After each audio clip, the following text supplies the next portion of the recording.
Seguimos aquí en su espacio Voz para el Cambio. Aprovechamos la pausa para saludar ahí la conexión con nosotros de Paula Xiomara Méndez, quien saluda, igual Zacarías Durán, Agripina de la Rosa, Juan de la Rosa que está por ahí, también está Crimo Santiler, Fausto Bello, Cristina Hagui, bueno, mucha gente buena que está siempre conectado con nosotros, siguiendo los comentarios, los análisis que hace el equipo de Voz para el Cambio. Don Jacinto Ascensión, saludos. Sí, no, yo pidiéndole permiso a Paula Xiomara y a Nicauri. Lo que pasa es que hay temas, Alfonso, que están en el tapete calientico, que no podemos esperar el viernes. Ya cuando llegamos el viernes, ya el tema pica y se extiende. Entonces nosotros, como medio, espacio de comunicación, tenemos que tratar los temas y más aprovechando a la figura de Vladimir, que está al tanto, al igual que ellas, en el tema educativo. Uno tiene que aprovechar todo aquí en Voz para el Cambio y estar actualizado de lo que está pasando ahora mismo en cualquier noticia que afecte o que nos compete a nosotros como dominicanos y dominicanas. Y creo que el tema educativo es un tema que siempre está vigente aquí en este país por la forma de comportarse del Ministerio de Educación, por el mismo sistema educativo que tenemos. Son temas que son recurrentes, pero que no salen de estar en la palestra permanentemente. Creo que eso es, por eso, Vladimir, lo queremos aprovechar en todo lo que está pasando en este momento. Mire, yo no sé qué va a hacer Vladimir con un amigo como usted, porque usted lo mete en cada problema. Si Paula Xiomara y Nicauli no tienen otro invitado para el viernes, yo como que me sugiero ese panel para el viernes con Vladimir y las dos maestras. Vladimir, quedó un tema que estaba ahí para la discusión. ¿Cuál era? Adelante. El tema del contagio en las escuelas. Mira, sí. Jacinto, es una realidad y que teníamos, que yo lo que digo que teníamos es que prepararnos para ello. Es decir, sabíamos de antemano que íbamos a tener la presencia y la movilidad de los estudiantes, de docentes, de personas articuladas al proceso educativo que también hacen presencia en la escuela y hacen vida en la escuela. Es decir, la educación en este momento está movilizando solamente en estudiantes, más de 2 millones y pico de estudiantes, está movilizando. Esos 2 millones y pico de estudiantes están en interacción, aunque sea mínima, aunque intentemos hacer el ejercicio de poder que lleven los protocolos, que el tema de limpieza, que el tema de mascarilla, que el tema de la distancia, que nosotros ponemos todos esos protocolos, pero inevitablemente se chocan, se juntan, y más en nuestro centro educativo que tenemos realidades de que hay una cafetería en la escuela, una sola, donde tienen que ir todos los estudiantes a hacer una fila, a intentar comprar. En la que están organizadas hacen una fila, en la que no, embrujado todo el mundo para ir a comprar un juguito, una cuestión. Es decir, que tenemos aulas también en condiciones precarias en algunas de ellas, y los estudiantes tienen que estar mucho más hacinados en algunos casos, menos organizados, con menos distancias. Entonces, inevitablemente, si decidimos tener clase presencial, debimos prepararnos para este rebrote. Debimos prepararnos para saber que en este momento va a haber mucho más contagio y vamos a tener mayores posibilidades de contagio. Un transporte escolar busca 10, 15, 20 niños. Ese transporte escolar pone en contacto de manera directa a esos 15 niños. Y eso es algo para darte un ejemplo, para no decirte otras cosas. ¿Y a dónde van esos estudiantes? ¿Hacia dónde van? Hacia la casa, a tener contacto con sus padres, a tener contacto con sus abuelos, a tener contacto con sus tutores. Es decir, van a la casa dentro de eso. Entonces, todos esos elementos son elementos que teníamos que prepararnos para ello y tener eso. Entonces siento... Pero ¿cómo prepararse, Vladimir, para eso? Si al final, primero, el mismo Ministerio de Educación tiene bombardeo y presión por todos lados. Presión por los padres porque ya no quieren tener un muchacho en su casa. Una presión fuerte. Presión en todo lo que es estos negocios que se está haciendo con el tema de la alimentación en la escuela. Eso, presión de los empresarios. Pero luego escuchamos al ministro de Economía y Planificación que el Estado ha recuperado ya el 100% de los empleos que se habían perdido por la pandemia. Así que estamos ante una sociedad que está a nivel económico que en movimiento. Todo el mundo está activo como si realmente el COVID no existiera. Entonces creo que la escuela no iba a ser ajena a todo esto, no iba a estar exento de también entrar en esa dinámica, porque también desde la escuela se mueve la economía en nuestro país. Entonces, prepararse y mirando la condición de nuestras escuelas. Fíjate cómo están haciendo, dividiendo los muchachos, van un día a un grupo, un día a otro grupo. Ese mismo maestro tiene que estar trabajando plenamente, porque aunque tiene un grupo, hay un grupo mañana, tiene casi todos los días, pero luego tiene que haber un seguimiento a nivel virtual. Entonces, vemos que el maestro se ha cargado mucho de trabajo. Lo que estoy diciendo es, yo sé que no estábamos preparados, pero parece que se priorizó más el tema económico, el dinamismo económico fue que se priorizó, y luego nosotros tenemos que, esta consecuencia, lo que ha generado esto, tenemos que sufrirla, no hay de otra, no hay de otra. Y creo que la escuela en eso también es parte de todo este proceso de la apertura a la economía, al movimiento en la República Dominicana. Por eso es así, te digo, prepararnos era para vivir con el COVID, para vivirlo. Si vamos a estar en eso, prepararnos para vivirlo. Es decir, que una escuela no pase una semana sin tener una prueba de COVID dentro de la escuela, muestra, por ejemplo, de esto, para yo saber cuál es la realidad, la condición que se está viviendo en la escuela.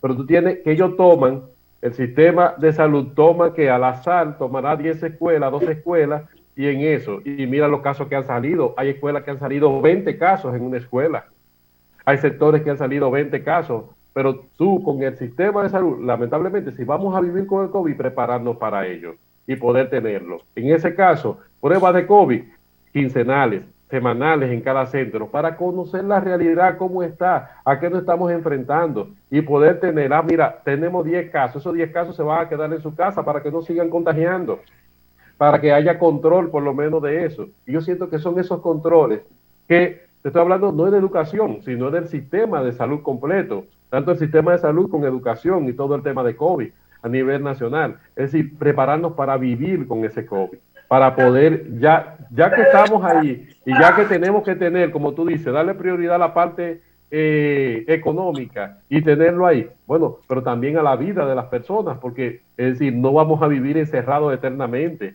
no vamos a vivir trancados por el COVID toda la vida, hay que convivir con ellos y manejarlo. Pues entonces tenemos que crear las condiciones para poder vivir en esa realidad, para poder responder a esa realidad de manera directa.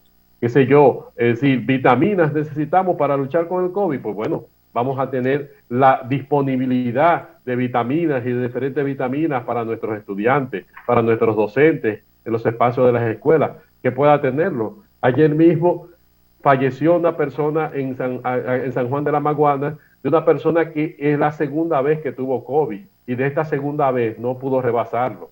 La primera se vio muy mal, tuvo situaciones, pero esta segunda vez no pudo rebasarlo y terminó falleciendo ayer después de un largo proceso donde tenía ya cerca de 15 días en procesos ya de internamiento, de intubación, de eso, y no pudo rebasar la situación. Entonces, ¿estaba vacunado?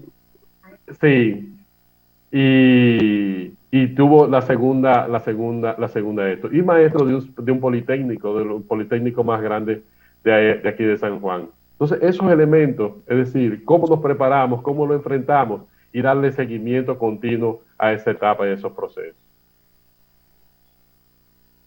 Adelante, Jacinto. He visto, Vladimir, todo lo que ha pasado con educación. Fíjense que toda la parte del personal administrativo, fíjate que el mes pasado estuvo cobrando con cheque todo lo que se ha armado. Ahí no sé qué busca el Estado pagar con cheque, pero sin embargo hemos visto que la mayoría de las escuelas donde fueron desvinculados, como le llaman ellos ahora, fueron cancelados, este personal administrativo, no se ha logrado reponer ese personal. Entonces fíjate cómo tú haces una apertura a clase tiene montado unos protocolos, pero ni siquiera tiene un personal de limpieza que te limpie la escuela. Entonces, me late que este gobierno, y más este ministro quien está encabezando ahora mismo, Foucault, el ministro de Educación, está dando palos a la ciega. No veo yo realmente una propuesta, no veo línea concreta de que sí, ellos quieren mejorar todo lo que es el tema educativo, pero sobre todo también de cara a enfrentar esta problemática de la pandemia del COVID. Porque yo que tengo una escuela pequeña, allá me cancelaron todo el personal administrativo, no han mandado uno. Pero hay escuelas que le han quitado 25 personas que eran administrativas, desde puertero. Las escuelas están a la intemperie porque los vigilantes que tenían para cuidar ahí en la noche no están. Entonces, ¿cómo dar respuesta? Y lo otro, escuché, ya ustedes me dirán, que a los maestros se les iba a pagar también con cheque. No sé en qué momento, pero escuché eso por ahí. Que nos ponga al tanto un poquito sobre eso. Vladimir, un segundito. Dígame. Mire, le comentaba que Paula Xiomara está en línea, pero también Nicauli Melo Ortiz está en línea, para que sepan que lo están vigilando a los dos con el tema que ustedes tienen. Nicauli dice, buen y bendecido día para ese gran equipo de Voz para el Cambio. Agrega, lo que sucede es que en las escuelas se encuentra la población más vulnerable. Si con los adultos ha sido difícil hasta lograr que se vacunen, pues con los niños y adolescentes es mucho más por los niveles de los mismos. Y agrega, no se está dando ese seguimiento a los centros a fin de garantizar el cumplimiento. Pocas escuelas cuentan con los espacios adecuados para cumplir el protocolo. Recuerden que la semana pasada aquí ventilamos el tema de que en el Seibo están dando clases en una enramada. Y yo decía, muy a pesar del 4% y de todas aquellas construcciones, siguen faltando aulas. Ahí le dejo y le estoy diciendo, están siendo vigilados por la maestra. Adelante, Vladimir. Lo están monitoreando, Alfonso. Sí. Bueno, sí, lo que usted dice, y bueno, y con lo que Nicauli argumentaba, realmente, es decir, si ustedes ven el protocolo y lo leen, los espacios que le pedían a la escuela, un espacio de enfermería, un espacio de aislamiento, un espacio, es decir, espacio distanciado de 2 metros entre uno y otro. Y cuando tú agarrabas ese protocolo y tú dices, ¿y a dónde yo voy a cumplir esto? Dime. Y decían que una escuela no iba a abrir si no estaba supervisada por el Ministerio de Salud Pública para ver la condición. No ha pasado un solo por el Ministerio, por una escuela del Ministerio de Salud. No, ellos eligen al azar, sí, Joaquín, ellos han ido porque han hecho pruebas de COVID, eligen así dentro de esto, es decir, aquí hay 300 escuelas, vamos a ir a 2, o vamos a ir a 3, pero es representativo eso, realmente tiene significación. Óyeme, de 303 hay 297 que están a la deriva y que están sueltas, entonces esos elementos, pero desde esos requerimientos que tenía el protocolo, ya había una situación, es decir, ¿dónde la escuela? La escuela no tiene dónde meter un muchacho en este momento porque están repletas y le están pidiendo que tengan un espacio de aislamiento por si alguien llega con tos, con fiebre, con gripe, para aislarlo de los demás y tener un espacio seguro de COVID en la escuela, para notificar a una estructura de salud que venga al espacio. Es decir, todo ese protocolo estaba ahí, está presente. Pero lo que dice Nicauli, se está supervisando, se le está dando seguimiento a ese protocolo, a esos elementos. No, yo quisiera que ustedes vean algunas escuelas. Y Alfonso, la Isabelita, que es un barrio de ahí de Santo Domingo, tiene aulas afuera en el patio, en 4 palos de zinc que subieron ahí, y eso está en el centro de la ciudad de Santo Domingo. Y la Isabelita tiene aulas así en ese espacio.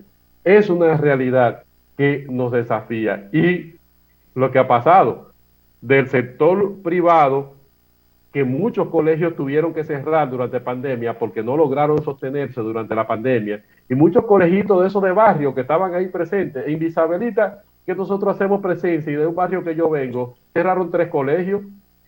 3 colegios cerraron, colegios con 20, 30 años de existencia en la estructura. Y los 3 colegios en la pandemia tuvieron que cerrar porque no aguantaron y tuvieron que cerrar sus colegios.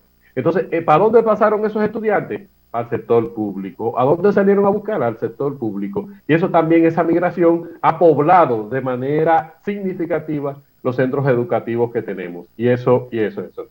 Jacinto, con relación a eso que decías entonces de los consejos de los concursos, ciertamente, dime tú, ¿cómo tú garantizas en tu escuela laboral que acompaña el COVID si tú no tienes ni una persona de conserje que te apoye en la limpieza, en la garantía de la limpieza, en la garantía de los protocolos debidos, en la orientación a los estudiantes? Pero así pasa con muchas escuelas que se llevaron todo ese personal administrativo y ahora le instalaron solamente el 30%, el 40%. En esas escuelas hay una deficiencia porque sigue teniendo 300 estudiantes, sigue necesitando limpiar las aulas, sigue necesitando. Entonces, o cargamos a ese personal que está ahí, o ese personal solamente llega a la cantidad que puede llegar, que es mínimamente un chin, y lo otro se queda a la deriva, a lo que Dios puede entender. Entonces, esa realidad también. Y yo siento que el tema, ok, hay que ahorrar, y siento que el Estado se plantea tener un ahorro significativo para poder cumplir todos sus compromisos, pero no podemos ese ahorro que sea en detrimento entonces de generar calidad en las escuelas. Si nos llevamos entonces de ese elemento para generar esa reducción en quitarle entonces calidad a los centros educativos, vamos a tener entonces mayores problemas y mayores situaciones. Una escuela que no tiene ni sereno en el espacio es una escuela que está en peligro, es una escuela que los recursos del Estado que están en esa escuela están en ese momento peligrando, están en ese momento, es decir, estando al acecho dentro de eso. Entonces, eso es un elemento que llama la atención. Vladi, a nosotros nos está costando en la escuelita donde estoy yo, en la Casa de la Juventud, primero pagar un personal extra porque tenemos que seguir elaborando, cerca de 50,000 pesos para el tema de vigilante y conserje. Pero nos costó instalar, Vladimir, una cámara de vigilancia. Eso no está con nosotros. Nos tocó reparar unos baños que gastamos casi 300,000 pesos, Vladimir. Eso es porque nosotros tenemos que tocar puertas por otro lado, podemos resolver eso. Pero no así las escuelas públicas, donde el Estado es que tiene que auxiliar y los fondos no llegan. Entonces, nosotros hemos resuelto una gran parte de ese problema, pero las escuelas no. Pero no todos no tienen esa posibilidad, porque ¿de dónde lo van a sacar? Todos esos recursos y todas esas necesidades. Entonces, esos son elementos que tiene que pensarlo el actual ministerio y poder dar respuesta a eso. Y pronto, porque la cosa se puede ir agravando. Hay la cosa, bueno, se nos viene el tiempo encima. Sí. Y Cable dice, se han reportado centros con casos de maestros y estudiantes y no han ido a hacer nada. Recordar lo de Jaina. En Jaina, un municipio relativamente pequeño, 14 centros con brotes la semana pasada. Adelante, Vladimir.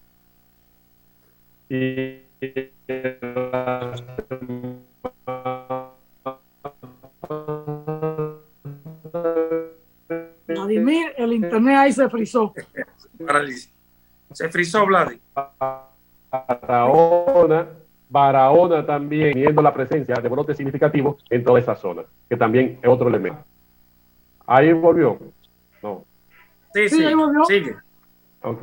Pues sí, que Barahona tuvo 2 semanas consecutivas teniendo la presencia de casos de escuela, incluso hablando de más de 20 maestros con contagio y 100 y pico de estudiantes. Y es decir, y yo no he visto las acciones así significativas que tuvieron. Hay un centro que decidió él mismo y con la ADP asesorando, decidió cerrar por lo menos una semana hasta que se puedan ir viendo pruebas de esto o que se presenten otros síntomas en persona.